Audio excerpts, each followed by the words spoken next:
In our Celebrating Easter and Pentecost unit, we're going to be looking at the period of time that goes from the resurrection of Jesus on Easter Sunday for about the next 50 days up until Pentecost, which is one of the big celebrations in the Roman Catholic calendar and is seen as the birthday of the Roman Catholic Church.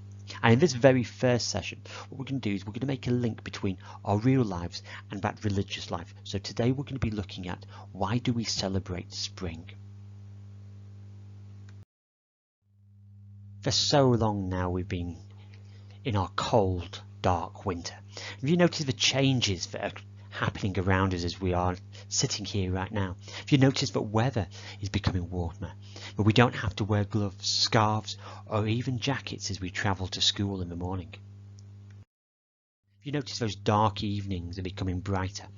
Those bare trees with the spindly branches are becoming covered in leaves or beautifully coloured blossoms. Have you noticed when you look around the ground, flowers and plants are beginning to appear? And during the springtime, it seems like the whole world is beginning to wake up from its long winter sleep and come to life again and fill us all with a little bit of happiness after the sort of dark months we've been going through. Read through this poem for you, and you can find a copy of this on the website that you can download.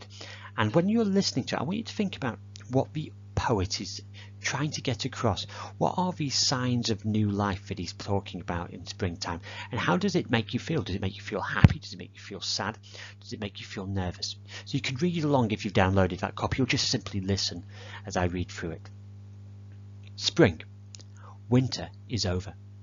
The world is waking up from its deep sleep. The bare tree is now clothed. The daffodil raises its golden head. The sharp wind is conquered by the gentle breeze. Once again, the Creator has restored life to a sleeping world. So what are your thoughts on that poem? Is it a happy poem, a sad poem, an interesting poem, a nervous poem? What sort of adjectives would you use to describe the mood and atmosphere that poet's trying to create? And what is the evidence you've got within it? What are these things that he talks about that makes you feel that way? So I just want you to think very carefully about this poem just for a few moments and have a little chat with the people around you about the atmosphere and mood that it makes and the reasons why you feel that way. So the things that they've mentioned in that poem that could give you that feeling inside. Now we're going to take another look at that poem, and we're going to be thinking about some questions that we can answer. So once again, if we're thinking about our spring poem, winter is over. The world is waking up from its deep sleep. The bare tree is now clothed. The daffodil raises its golden head. The sharp wind is conquered by the gentle breeze.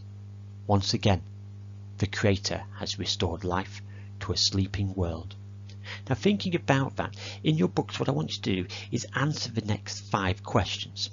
I want you to think about the signs of new life in spring and what they are. What is it that the poets actually mentioned? And these will probably be the things that you've talked about just before. Then I want you to imagine yourself, and I want you to think about the other signs of new life that you notice. So over the last few weeks, what have you been spotting that has suddenly happened that wasn't happening in those dark winter months? And then I want you to take those things and make a list of all those things that you enjoy about springtime, those things that bring you a little bit of warmth to your heart, a little smile to your face. But looking at our very last 2 lines, once again, the Creator has restored life to a sleeping world. Who do you think that Creator might be? Who do you think the poet is actually talking about? And then what I'd like you to do is to explain what you think those last 2 lines actually mean in your own words. So I want you to answer those 5 questions in your book. So once again, you can download a copy of those questions or simply pause the video and take them from the screen.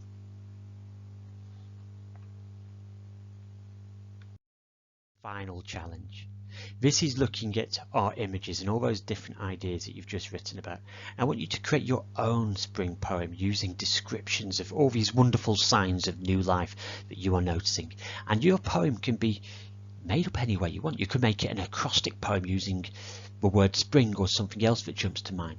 Maybe you can do some similes and metaphors to describe these changes that are happening. Or maybe some personification. You could write in the role of something that is changing and that new life that's happening. So let your imagination run wild and try and get across that mood, that atmosphere that you feel when you think about spring happening, those lighter days, those warmer days. The opportunity to go out and about rather than being cooped up in the cold and the rain.